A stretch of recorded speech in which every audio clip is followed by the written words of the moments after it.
welcome to the Refined Strength Podcast. I'm here with Josh Thomas, aka the Lifted Mindset. And Josh is local to Dallas. He is a fellow coach, transformation specialist. I don't know, what do you call yourself when people ask you what you do? I specialize in exercise and nutrition. I get people in the best shape of their life. How did you get started doing that? Like, what made you start doing that? I saw a lot of value coming up from other coaches as an athlete, young, middle school, high school. I learned from both sides of things, seeing the lack of passion within some coaches and how they applied, coach up other kids, and also very passionate coaches. So that really inspired me to get into the gym more consistently. And I had coaches. I think a good story was getting into the gym. Honestly, this goes into how I got into coaching. In the off season for track, I wasn't doing much. I was, playing video games, and my mom's like, "All right." She got me a gym membership. I didn't go. She's like, "Okay, you need to do something." So she put me in karate, and I was like, I absolutely just hated karate. I was like, I don't want to do this. I'm gonna give this gym thing a try. Why'd you hate That's karate? I don't know. I don't know what it was. Yeah, I hated it too, so I was just curious because my parents put me in that as well. I think it was just, it just didn't fit. It wasn't something I like to do. Obviously, there was a lot of structure there, but I kind of Yeah, wanted, there's a lot of structure. yeah. That was my part that I didn't like. So I was like, all right, I don't want to do this. Let me give this gym thing a try. And my mom got me, trainer to start with. My first trainer was just horrible. He's like, oh, here's this young kid, 12, 13 years old. I don't want to do this. And I can just see the lack of enthusiasm. And then you go on the other side of things and you see like guys that really are passionate about helping people and coaching people. And I had a lot of those coming up after that trainer. So that inspired me to understand the influence that you have as a coach and knowing how you can translate success to your clients. So I started interning at like 15. I was helping out a couple of trainers at the gym, get some high school athletes ready for football season, track season. And that's where it started. And really just from there, it grew into personal training. And then as I got into bodybuilding, I translated that into coaching for, physique competitions.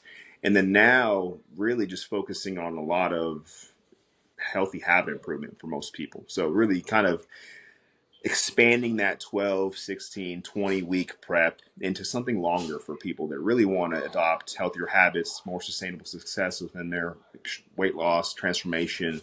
But that's where it's been. And it'll be 20 years next year. So it's been most of my life, just a career that's just stuck with me. God put me in it at a young age for a reason. And now it's just been translating that to further success now for other people. Yeah, absolutely. I mean, that's really cool that you've been in it for really since the beginning. Like you didn't start really anywhere else in terms of like your career. Did you ever have like a job outside of Yeah. fitness? Yeah. I mean, I definitely had a job. When I was in high school, customer service. I think I was at like a dry cleaning company. I would just like do customer service, get people their clothes. And then I got into like furniture. I worked at a Crate and Barrel for a while in the stock room. And then naturally, I just stuck to the gym. I went to school for mechanical engineering. Very boring. I Did was you already finish what? No, I school? didn't Did you finish. finish school for that? I started there, but I was already on the path. I wanted to be a civil engineer, so I wanted to build things, but really just taking on that aspect of engineering to the body, human biomechanics, all that. So I was already within training when I went to school, so it was really something that was pulling at me all the time. I was always trying to get back to my clients, get back to helping people within their nutrition or fitness. So naturally, I switched my major to kinesiology, and then from there it was just all in on one thing. What was it that, outside of just like obviously you had a passion early on for helping people and making an impact, I'm sure there was some level of doubt that like you could really make this your full-time career long term. That I mean, you started in civil engineering for school, so what was the catalyst that kind of made you decide like, okay, I'm going to go all in or I'm not going to do it? I think it was honestly it's I had to really understand why I wanted to pursue certain areas, a career within civil engineering. Me growing up, I think I was definitely attached to this level of success of, oh, like I see all these fancy cars, and they have, School of Engineering on the back of them. Like, oh, maybe I want to be an engineer. So I had to really reverse engineer my understanding of why I was pursuing this career. But knowing, I always had fitness, knowing that's where, God placed me at a young age to really go through the entire journey of, heck, I've been 300 pounds as a competitive bodybuilder, pushing those extremes in my own health and jeopardizing many areas of my life to pursue that extreme, but also coming back and seeing how he allowed me to learn through those lessons to translate better for clients if they're trying to lose weight. But I definitely see a lot of reverse engineering and saying, okay, I attached purpose within this, or not even purpose, I attached success to this.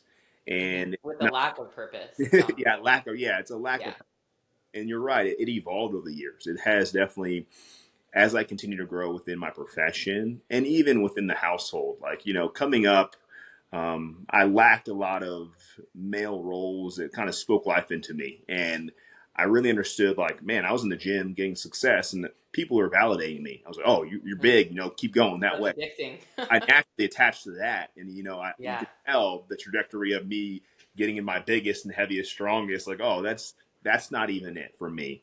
So it's been quite the transformation for myself.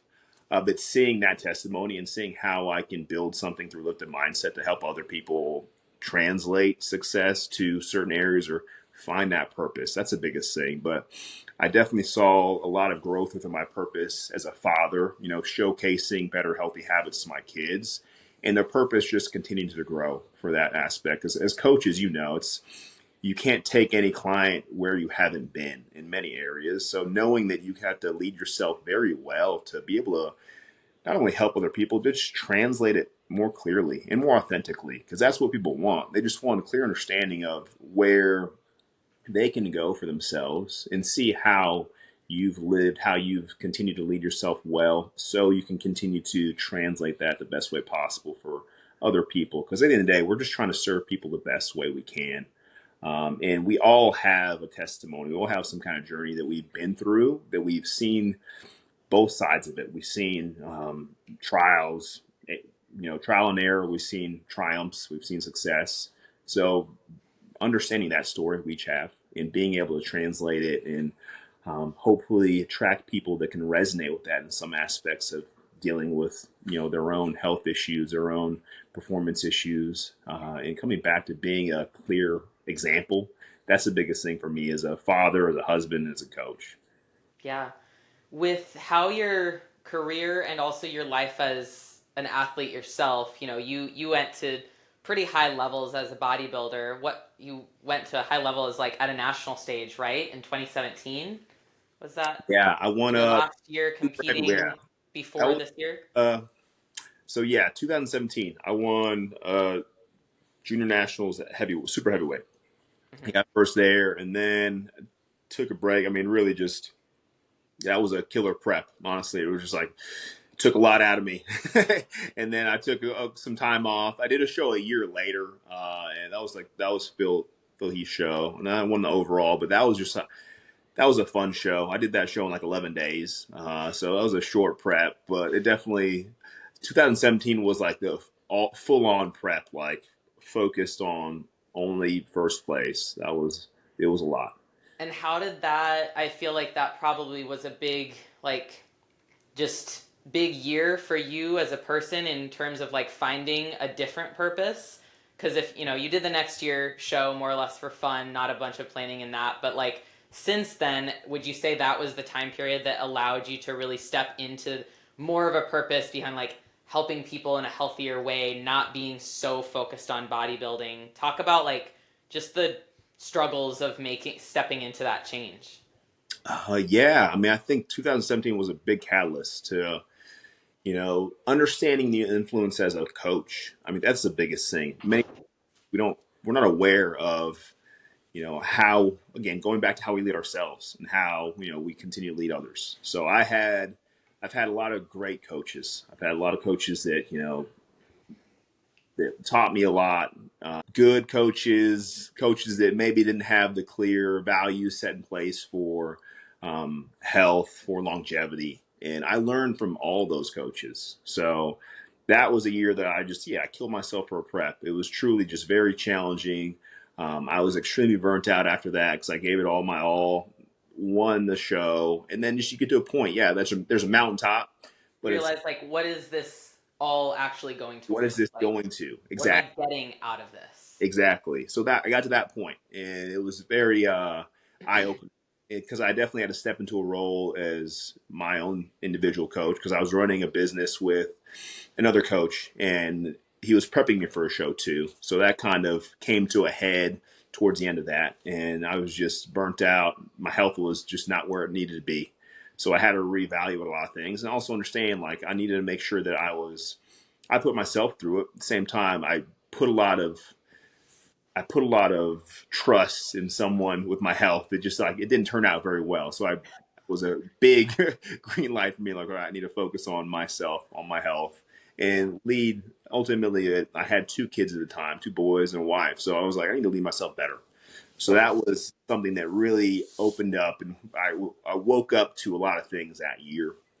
And it really was just making sure that I want to lead myself better because as an example, as a leader, naturally, these aren't roles that we step into. I mean, we're definitely anointed leadership within wherever we are. It's not something that I would want to, I called myself to be. It was something that God gave me, but I had a responsibility to make sure that I was taking care of myself. I was leading myself to greater health, to more longevity, and just more better presence, honestly. Well, and So, creating that ripple effect. I think when you start showing up for yourself in a better way with more purpose and an actual value system, you start impacting other people without even really trying. Like yes, you're a coach, but I'm sure you impacted a lot of others along the way since then in terms of how people like walk away from competitive bodybuilding or, just maybe step into a healthier way of doing competitive bodybuilding or fat loss, body transformation, whatever it is. exactly. And it's the long game. I think you can naturally, you have these great athletes that are shooting stars, right? But you can burn out so easily without the focus on the long game. And for me, yeah, I definitely had to understand, okay, what was I doing that was adding value to my life? How was I continually leading myself better and translating it really to my children, most importantly, my wife, but also, yeah, my clients. So the purpose continued to build. And that was a time where I was just like, okay, I need to reevaluate the next few years of my life and figure out what's the center for me? What continues to overflow into me and how can I really connect to something deeper than just these first place shows, winning a show, That's a it's trophy. yeah, yeah. Yeah. So you get to the point now where it's just that these successes, these worldly views of what success is, it's not it. Like if you have a deep purpose that we all do, I think it just takes time to really, again, unlearn some of these things we grow up around of what success is and really focus on the purpose and making sure that you're giving your best for everyone. That was the biggest thing for me, and it just took a couple years to get to that point. But it was definitely it's been a fun transformation. It's been fun to see going from the extremes of being pushing 300 pounds. So I'm 220 now. I feel great. Did a show a few weeks ago, natural this time. So it was just a different. It's a different era. It really Yeah. is. How did that feel? Just like stepping back into bodybuilding, totally different physique. Like, did you feel any sense of like lower pride in yourself? Or I think you placed third in your I, class, right? uh, How did that feel in terms of like knowing where you got to previously with everything you had going on back then and knowing where you got this time? honestly, it felt good. It felt better because once prioritize the right things, you realize that it's not even about the outcome. It really isn't, because we have to build on just the day to day successes of the journey, because if you're waiting to get to the top and all there is another mountain, it really, it truly is. It just continue to climb, but you have to really enjoy the process. So coming back around this time, like there was a lot more peace within my day to day life. But honestly, like I have so many more responsibilities that are just so much greater than stepping on stage. Yeah. three sons. You know, we have a growing business. We have so many things happening right now that honestly, it was the most peaceful prep that I've had. Um, so much less bandwidth required to really focus on this. It was just going through the motions. And I really love the value of the discipline of following a plan, staying consistent. There's less focus on the inconsistencies of day to day when you have a plan of action. I think that's the biggest thing that we really try to help people understand. Yeah. Plan, you're gonna follow. There's a template. You're gonna find a success requires a template. Most people don't follow a diet because they don't know what to do, and they don't have. You can ask someone, "Hey, do you eat a similar amount of calories every day?" They're like, "What? No, my calories are all over the They don't place." even know what They they're can't doing, know what that honestly. looks like, right? Yeah. So it is really creating a template for me. Like it's I grew within the passion I had 5, 6 years ago of okay, like this is fun. Like I'm able to see progress on a consistent basis, but it really is just allows me to focus on other things in my life more consistently versus having to worry about what I'm eating. When it's written down on paper, like you just go at it, you train, you see the results, you track your progress, and that's the biggest thing. So I definitely enjoyed this prep a lot more. Yeah, it wasn't the outcome that I want. I have a mindset of like I have a champion mentality. Like I want to win every single time. Every single time I step on stage, I do. But I also understand what I'm competing against at that level too. It's there's coaches that'll just say I had many conversations of like, hey, like my coach just told me to take more of this because I wasn't on track, which is fine. I mean, you have more tools in the toolbox Yeah, yeah, when you're an more enhanced tools. athlete, and So a I'm natural athlete just doesn't have as many tools. And so my sometimes, like the only tool we have is time. Exactly. And again, I'm aware that all I needed was more time. It was a 6 month prep. Like I started in December. I was like, you know what? It's been 6 years since I've been on stage. I'm going to get back on stage. Yeah, So definitely I know where I made my faults, but it really is just more time. And I was very happy with what I brought. I was very happy with just the prep overall. I had a great time, and that's the biggest thing. Like you see a lot of these guys in your show day, and they're like stressed out. They're like, there's like so much going on, and I'm just like, I've done this before. It's been yeah. very a fun process. You have to enjoy every part of it because at the end of the day, we're on stage for a minute. You're prepping for like a year, half a year. Like you need to enjoy it. If that's not the perfect example of like enjoy the process, I don't know what is. Yeah, I agree. I think there's a lot of people that get into bodybuilding or stay in bodybuilding because they think that it's going to give them something that really they're never going to find. And especially if if you win a show, great. But as soon as you win, there's that dopamine hit and then you're back down. And you may come back up if you like have another thing to shoot for, but for the most part, like there's always something that you can improve. And so if you lose or if you don't get the placing that you want, if you don't win, then like you have the choice of seeing it as like a failure or you have the choice of seeing it as an experience and a lesson to either work harder, do more, do it differently, or just like appreciate what you've accomplished because it's still amazing what you've accomplished. Yeah, you're exactly right. Because I remember I would do a show, and it was like not even the next day. It was like that night. I'm like, all right, a year from now, I'm gonna do another show. Yeah, back So in it. you'd be right back on it. You'd be right back on plan. And there's there's some value within that. Like always having a goal. I definitely enjoy the value of urgency in setting a tone of like, okay, by this time I want to be here. I think a lot of people don't have that. They don't have a plan of action, and that's where they get caught up. Is just not knowing where to go. So it's like, okay, I don't have the tools in my toolbox to apply. So I definitely enjoy setting a tone of like setting a date, having a plan of action to follow it. But at the same time, like I think we're in the information era. There's so much information out there that it's hard to focus on just a few targets. And most people have that issue. They're so overwhelmed. And then there's this analysis paralysis to where I'm not going to do anything because I don't know what to do. Or I'm going to try to do three different ways of doing something at once. Yeah, hey, in 3 weeks it doesn't work, I'm gonna switch it up Try totally. something else. Yeah, so it's like this instant gratification, but also not even knowing where to begin. So I try to keep it as simple as possible, especially now, like as I continue to have more responsibilities, as the business grows, I have employees, like I'm trying to manage the boys' activities. Like it's summertime, they're at home with me working when I'm working at home.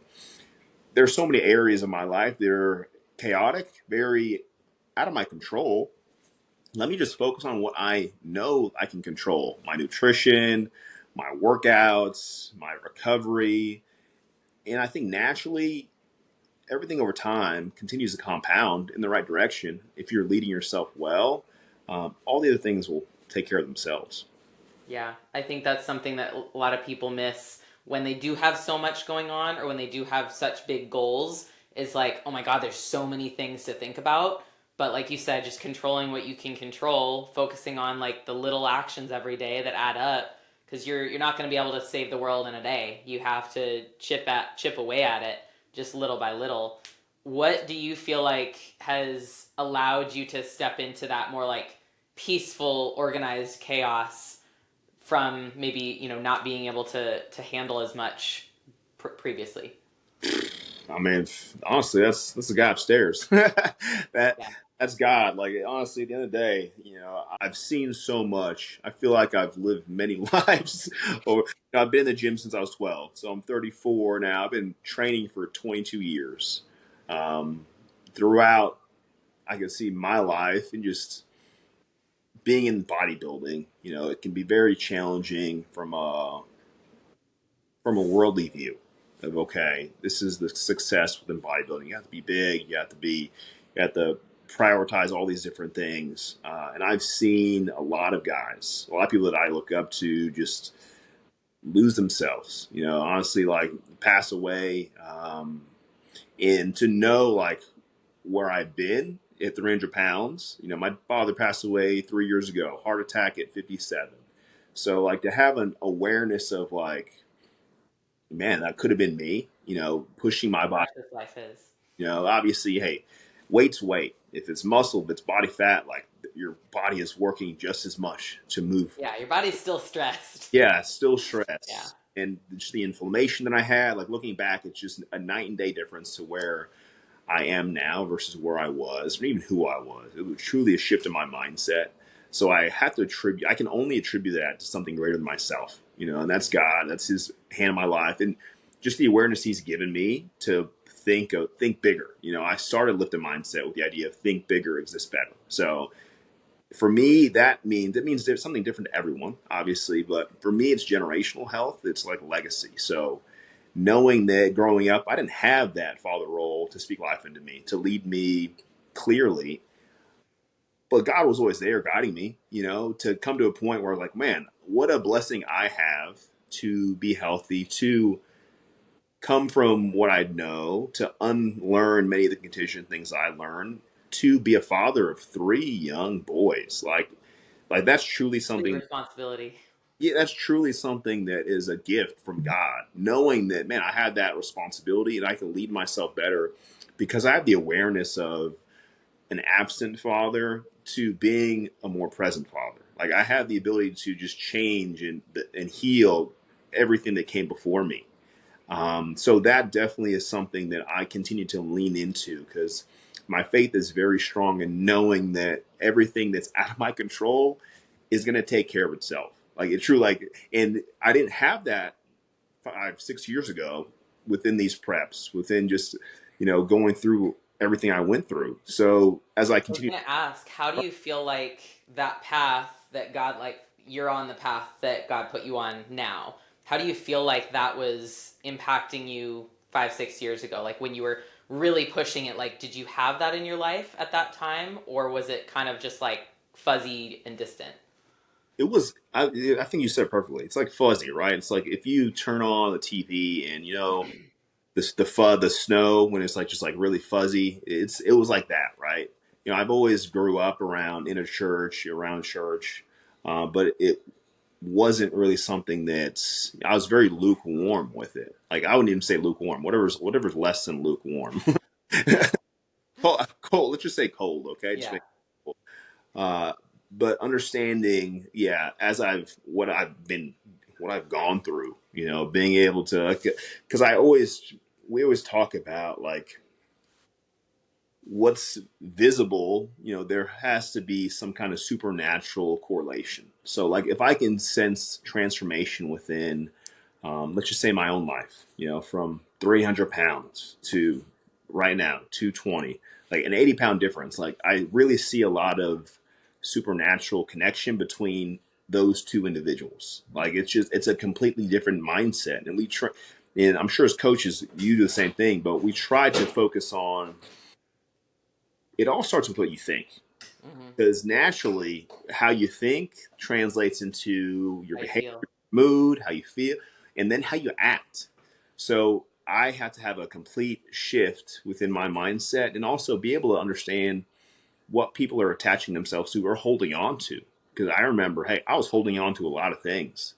And I can translate that to my physical weight very easily by, okay, as soon as you let these things go, naturally your physical weight changes. So it's like it's easy to translate for me what I've been through as I continue to let these things go. Like you get lighter, but it's not even just about the physical. It's spiritual, mental, emotional, all these things.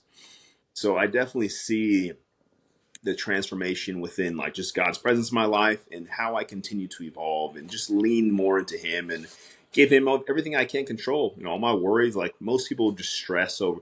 I saw some study this week. It might have been last week. Like most people worry about like 85% of people's worries will never come true. Hmm. So if you think about that, like people are just holding on to things just because they're white knuckling things because they just want to. And if Well, you're they almost think like it'll solve their problems if they're worried about it, or they might feel, I think a lot of people feel guilty for not having stress over some things, yeah, like not stressing out about your bills or your business or, an employee issue or whatever, or not or stressing over the fact that you're not losing weight in prep or something like that. And it's like, well, you're stressing over it and that's making it worse, but you still for some reason somehow think that stressing about it like makes you better in some way. Like, I almost don't like know, it's a funny solution. thing. Almost like if I continue to think about this and stress over it, the solution is just gonna appear. Yeah, And but make it's not. you have to really take a step back and really dive into that thinking because I got into meditation a long. I'll probably say 2020 because gyms got shut down. Like I had to shift my entire business from in person. I did some online at the time to completely online. I was at home for 6 months with two kids under four. Like there was a lot of stress in my life, so You were being tested. I was being We tested. all were at that Yeah, time. really Yeah. like getting into a state of meditation is so key. Like people don't even realize the patterns of repetitive thought that they go through every single day that just cause them to overstress, overthink. And if you get to a point where you're so overstressed that you just can't operate, I think it's so valuable just to take a step back and just find some stillness. Be able to, quiet yourself, whatever you do, if it's going on a walk, if it's reading a book, if it's taking a nap, like find some stillness, whatever that means. To me, that could mean going to the gym. Like I find a lot of Mm. solace within going to the gym and training. But meditation has definitely helped me, and that it can be woo woo, but like I said, it can be going to the gym. Like that's a form of meditation for me. Finding things like that help. I'm sure as a coach, as well. Like stress. Any client that I've ever told and like beat into them literally that you need to find stillness, you need to meditate, or you need to do some breath work or something, like everyone who has actually done it improves so greatly. And I think going back to what you said, that kind of supernatural feeling of like seeing a change within yourself and actually being able to like view it and watch it happen, like that's what makes it less woo woo and or less divine and really just like it's right there, it's right in I, front of you, yeah, you just did that. And like whether you feel like you had help from God or whatever, like it's there, it's clear. And I yeah, think not enough people really believe in it enough to really just like let go and submit to that power. yeah, yeah. And that's the biggest thing. I mean, ask and you shall receive, right? I think a lot of people are unwilling to ask. or or maybe worried about what they'll receive if they ask for Yeah. it. They may want it, but hey, what is it going to require? Oh, like, hey, how can I lose 50 pounds? Oh, you have the answer. You can scroll online and find, hey, like, get your steps in, go eat, change your nutrition. Oh, but do I really want to do that? Like, all Hmm. these things are within our power. I think naturally you have to put in the work. At the end of the day, you have to apply. Well, asking and receiving isn't just like, hey, can I have this? Can you give Yeah, it to me? yeah, It's like asking and then like using the answer that you get to do the work to receive it. yeah, yeah, And that's what I think a lot of people get wrong from like about prayer, like praying for something, asking God for something, or manifesting something. It doesn't come from just like speaking it or asking for it. It comes from the actual work and the accountability that it takes to really understand and like drop the ego out and be like, if I really want this, if I want to do whatever it takes, I have to do the hard stuff as well as the like the ugly hard stuff as well as the fun hard stuff. yeah, yeah. I mean, again, like everything has a consequence, good and bad. Like, yeah, if you continue to make sure you eat the right foods, that's gonna have a consequence. If you need to get your steps in, that's gonna have a consequence. If you sleep in all the time, that's gonna have a consequence. So I think at the end of the day, it's like we have to choose our hard, right? That's just a simple thing. Like, well, not simple, but an understanding of, okay, what do you want? Do you want to live a life of just a sedentary life, of illness, of just lack of mobility, just deterioration over time? Or do you want to implement some healthy habits that compound over time, improve your energy, improve your mobility, your strength, your mental clarity, all these things. But it really is just choosing because we all have the choice. How would you say like you go about when you have clients who really struggle with taking that step more towards the behavior side of things? Like maybe they're following the basic plan that you have for them, but what's your how do you lead them more on like a undefinable level, if that makes sense? I definitely want to make sure we have more conversations. I think because naturally people are gonna always tell you their problems. They're gonna always tell you what they are challenged with, where they're some faults. Because we all know what we need to do at the end of the day. So they're gonna always be like, oh, you know what? I did well on my nutrition Monday through Friday. Okay, but what read between the lines? What's the weekend look like? Yeah. I worked out, on Monday and Tuesday. Okay. Well, what'd you do Wednesday through Friday? So it really is just having more conversations. And, Getting I more clarity. going through, because in my career, over 20 years, I've probably gone through, I did the math a few years back, and I've gone through like over 35,000 hours of just like one-on-one sessions with people. And that's not even my personal goals, right? Like application within bodybuilding, but is just having conversations with those that many clients, understanding from a consensus of, okay, most people deal with this issue. Most people can't focus on this or need to focus on this. So just more conversations with those individuals is key because over time the truth continues to come out. Obviously they're going to tell you what they want you to hear, but eventually, it's going to, slip. They're obviously if the weight's not moving, the scale's not moving, there's an issue there. There's some kind of lack of adherence that a weekly check-in on an app won't tell you, but they will tell you eventually. So you really have to understand the consistent struggle points that arise with a lot of people. Well, and And especially because so many people that I know, like you don't work with only competitors, you work with a lot of different people. And when you come from a competitive bodybuilding standpoint and environment, like bodybuilders, like they know what they want, they know what to do. And so, like, they're going to be really good at adherence. But the average person, parent, person with night shift type work, like really big issues, or not issues, but like big obstacles, they're usually the people that are most resistant to some like lifestyle and behavior changes. And I just find with them that those are the people that need the most like love and like yeah, communication, is because like they're so used to just like like you said, white knuckling their way through things, and they need to find different ways to be creative, to step back and slow down when they can. Yeah, and it comes down to like the path of least resistance at the end of the day. Like Yeah, you have to find helping something them find that.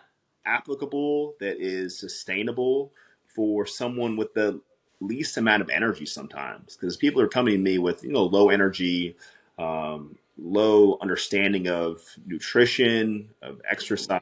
So if we can keep it simple, but we have to make some small adjustments over a longer period of time.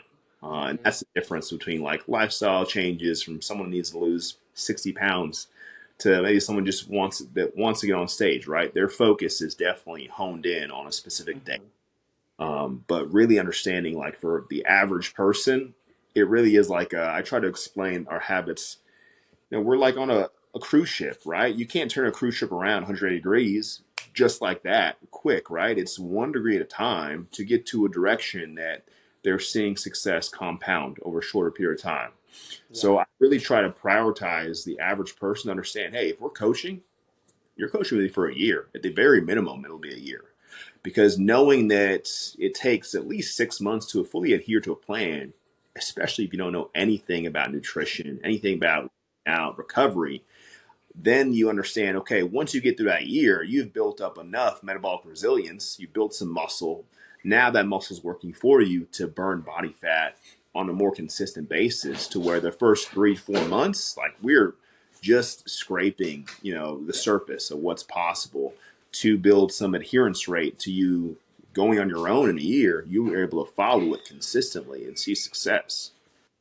Yeah, people end up spinning their wheels a lot when they don't really commit to that first 3 to 6 months of just learning. And like I try to tell people when they start with me on that kind of thing, is like the first few months is literally a learning phase, and you can't really skip that. If you think you're gonna skip it, you're gonna add more months onto this whole process, because you're not gonna be happy with the results right away. Like there probably won't be great results right away because you need to learn how to get them. Yeah, I mean, you have to be open. At the end of the day, like you have to be Yeah, open to open receiving to change. guidance and to submit to the process. At the end of the day, like that is because naturally people are coming to us because they're living a lifestyle that's gotten to the point where you maybe obviously they're getting on stage, or for me specifically, like maybe they're 30, 40 pounds of weight and their habits got them there. So knowing that, like you have to take a step back and be like, okay, like I don't know everything about nutrition. I don't know everything about exercise, recovery, sleep, management, all that stuff. So you have to submit to the process and know that it's a learning process. If you approach it like you're a student of the game, everything you do, naturally, everything becomes more fun, but you're also open to receiving the results in the long run. Absolutely. Yeah. What are some pieces of wisdom that used to serve you well in your coaching and your athletic career, either one or both, that don't serve you as well anymore? Oh, let's see. As I continue to go older, I like recovery is definitely something I lean on more and more. Yeah. So in my 20s, like I'm like, all right, I can go all day, every day. And as I'm 34 now, it's just even, I mean, this week's Saturday is a perfect example. Like I've taken off. I've been trained this week at all, just because I'm just trying to recover a little more. Coming off of the show, I was like going hard for 6 months prepping for it. So Are now, you doing another show, or right are you done? now, you know what? I don't know.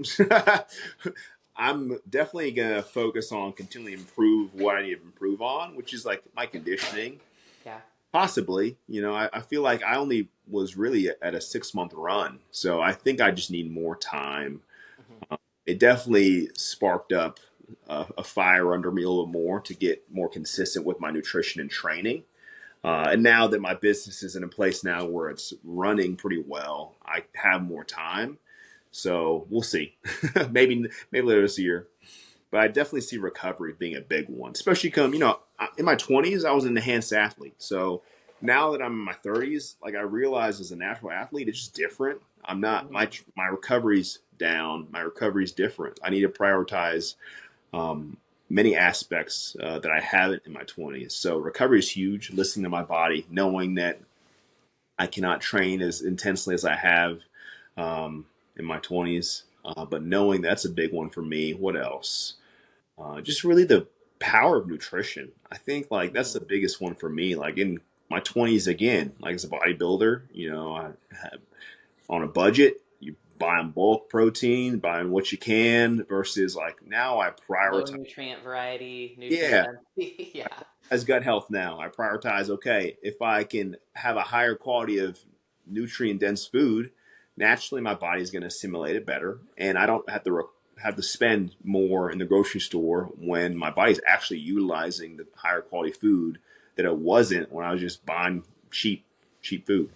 Yeah. So there's a few of those, and then just really the mindset aspect of it. I think that's the biggest one for me.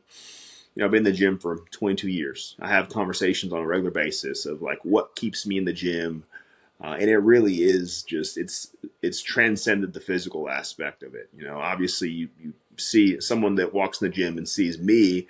There's obviously a physical appearance, a physical presence, but the mindset aspect is what keeps me in the gym. Just knowing that it's really just a daily discipline that I want to continue to pursue, that I find a value within. I love bodybuilding. It's given me so much. It's definitely built more than what people see. It's built a complete business for me. It's definitely instilled a lot of discipline within my day to day. The relationship I have with my nutrition and how that impacts it. So the mindset aspect has definitely evolved from starting out when I was 12, wanting just to have big muscles. So it's definitely something that I really continue to lean into as I get older. Yeah, I think that's one of the coolest parts about bodybuilding. Cause I've been in it for since my first show was 2015, and I had been kind of training for that for like that whole year.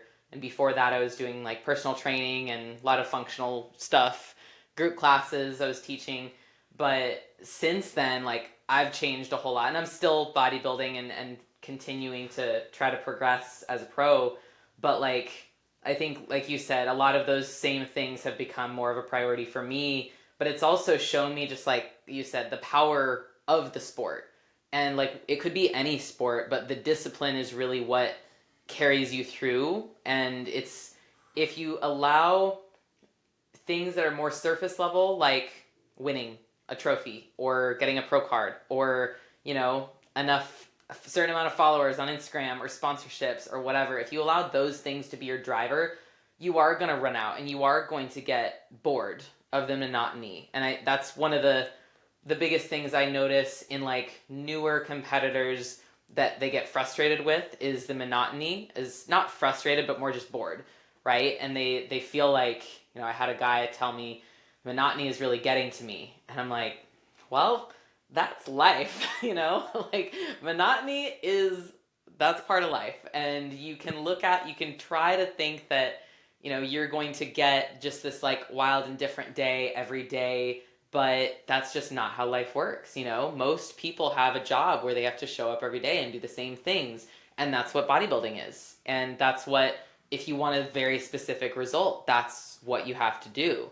And so if you're searching for something other than monotony, you're not going to get very far. But if you're really leaning into the fun that monotony can bring you, like the results that it can bring you, and the enjoyment of seeing the ability to control all your variables and get a certain result, like that's that discipline that gets you through that. And so you can really look at it and be like, wow, this is really cool that I got to do this. Yeah, I think we just need to replace monotony with consistency. Yeah. Again, you're going to have the highs and the lows, like the troughs, the lower, the high, the valleys, whatever you want to call them. But it really is staying even keel. And again, you run your business, like there's certain things that you do on a daily basis that have built the success of your business. Same here. And the same goes with bodybuilding. If you can stay consistent within those things, again, a few targets versus all the other things, I try to explain it like I have a business coach and he talks about the 80-20% rule. 80% of the time, or 80% of the things that you work on your business that distract you, you need to cut those things out and focus only on the 20%. And within that 20%, yes, there's a lot of monotony, there's a lot of consistency, but there's also a greater compounding return over the long game. And we're focusing on that. Like I try to explain, even from a coaching standpoint with clients, it's like, okay, what do you want to do? Or how do you want to feel in 10 or 15 years? How do you want to age in 10 or 15 years? If you focus on the right daily tools, you're going to age very well. Very well. You're going to feel strong. You're going to be healthy. And many people just want that instant gratification, those highs, Mhm. those quick, like you said, dopamine hits. But those are very lackluster. They burn out so quickly, and I've been there. I know that much within focusing on the wrong things and not prioritizing the purpose over the prize.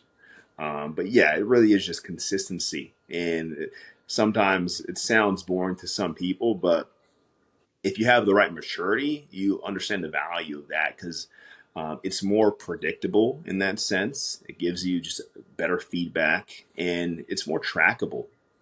Yeah. And humans really love control. Like we like being able to know that like, all right, I know what's going to happen. I know how I'm going to feel tomorrow. And so that's what I try to work with people on, like when they're having trouble like saying no to like a night out with friends, or not going overboard on food or drinks or whatever, when they're just kind of trying to live a balanced life. It's like you can still live a balanced life. You can have a drink or a free meal or whatever you want to call it, and still feel good the next day. But you have to, like you said earlier, choose your hard. And people can look at that and be like, oh well, I'm not living my life as much because I have to be so locked in. But once you learn that it's all about how you feel, and if you really want to feel good and look good, then it starts becoming more of a life to live when you feel your best. And that's what it's hard for some people to really recognize that enough to practice it long term, and get to a place where they're living a balanced life and they can enjoy a little bit of everything. But if you are telling yourself that you need those things in order to live your life, then you're going to be disappointed. Yeah. Yeah, that's perfect. I mean, I guess it comes down to how do you define living your life? Hmm. And that changes over time as you age. And if you resist the change, then you're not going to have a great time. Yeah, like I know that I rarely drink. Like honestly, like I had two drinks this past weekend, but before that, I can't remember the last time I had a drink. Yeah. We went out, we first night out with no children. Me and my wife had a date night, so we had a couple drinks.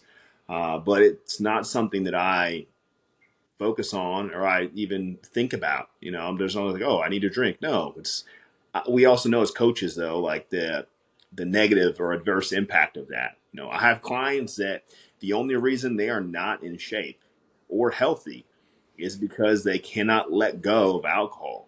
Hmm. So we have a different awareness. So I definitely understand the value of trying to not drink or just not even trying to, like choosing to not drink Yeah.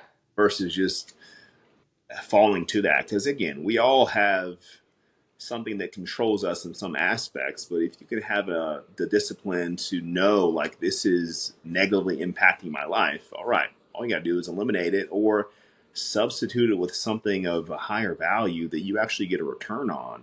Yeah. But it definitely takes some time to really build that understanding, and just apply it over a longer period of time. Yeah, see it working and let it Yeah, compound. And yeah, and being able to recognize like what a past version of you might have done in a situation, I think is a really good sign of growth.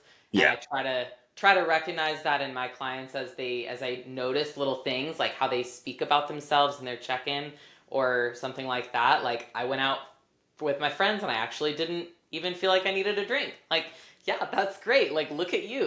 You weren't there a month ago or 2 months ago or something like that. that's great. And that's the biggest thing too. Like I realize more and more, you said it perfect, like the encouragement aspect of it. Cause I try to get clients to notate like, hey, like drink more water.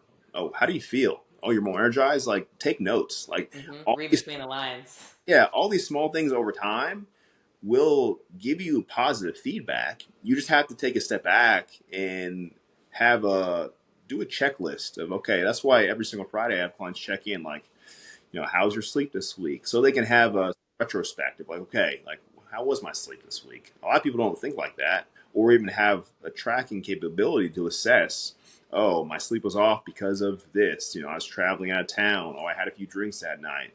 So really, just like journaling, I think journaling is a perfect example of what we can do on a daily basis to track how we feel, what we did that day, to get us to that moment of feeling, and figure out how we can continue to compound these small wins over time for long-term health and success.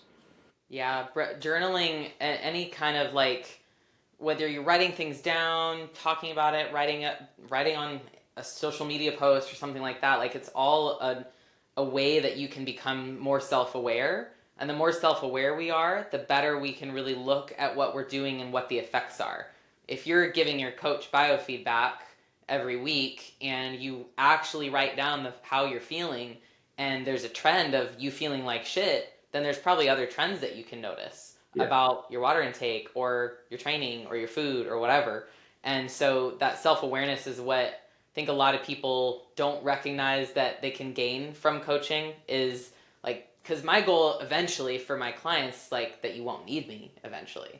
Like obviously I want to keep people on, and I love working towards their goals with them, and I'll keep someone as long as they want to be with me, but like you're not going to be with me forever. Like you want them to be able to be on their own eventually at some point.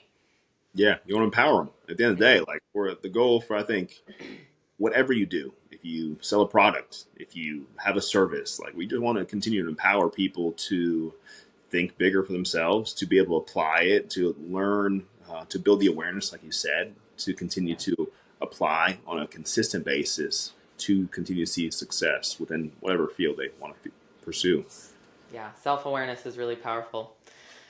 So, what are three things that have had the biggest impact on your life? Be last question. Let's see. I mean, honestly, like, they're going to be my direct influence in my life right now. So, number one, just my relationship with God. That's like the biggest one that's definitely transformed much of my thinking, to continue to grow myself in many areas. My marriage with my wife, and then, yeah, a father of three boys. Like, oh yeah, they're incredible. They teach me so much about myself every single day, and I'm just very thankful that I get to continue to steward them in the direction that God wants me to. So yeah, those are probably the biggest three things. Honestly, they're all people, but yeah, I figured those would be the three, yeah, but just wanted to check. Yeah, I think a big reason why that stuff has impacted you too is that you've allowed them to impact you. You know, looking back over like 6+ years ago, and you said your relationship with God was fuzzy, and like you maybe felt a little absent as a dad or a husband when you were full on into bodybuilding. And then over that time, and the time before that, I'm sure too, just like slowly becoming more self aware and allowing yourself to let go of the ego in order to really have those things impact you. So a lot of times I think people get in their own way by just wanting to be all them. yeah, Like, it's just me, and like no one's coming to save me. And that's true to an extent, but at the same time, like there are people and presences in our lives that have the huge capability and huge power to impact us more than we even know. So like when something starts to impact you, really just like lean in, and that's how we'll gain so much awareness, power over ourselves, our lives, everything. yeah. It truly is about relationship. You said it perfectly. I mean, really, just being open to receiving whatever is in front of you, and having an understanding that, yeah, we're all here for a purpose and a reason, and we have breath in our lungs every single morning to continue to pursue that and fulfill that. So it truly is continued building relationships and just pouring into other people with the time, talent, and treasure that we have every single day to the best of our ability. Yeah, absolutely. Well, thank you so much for coming on. I really enjoyed this. Um, I will have all of your information in the show notes, but if people want to reach out, they can look at Up the Lifted Mindset on Instagram. Do you have YouTube and a podcast too? I have a website, theliftedmindset.com, and then, yeah, I have a podcast, The Lifted Mindset. Awesome. Well, go check Josh out. He's wonderful. He's in the Dallas area. Do you still do in-person training a little I do. bit? I have a coach now, so I have a Okay, trainer who takes on nice. my stuff. but I have a couple small groups available. Yes. Cool. Well, reach out. Thank you guys for listening. We'll see you on the next one. Thank you so much, Rachel.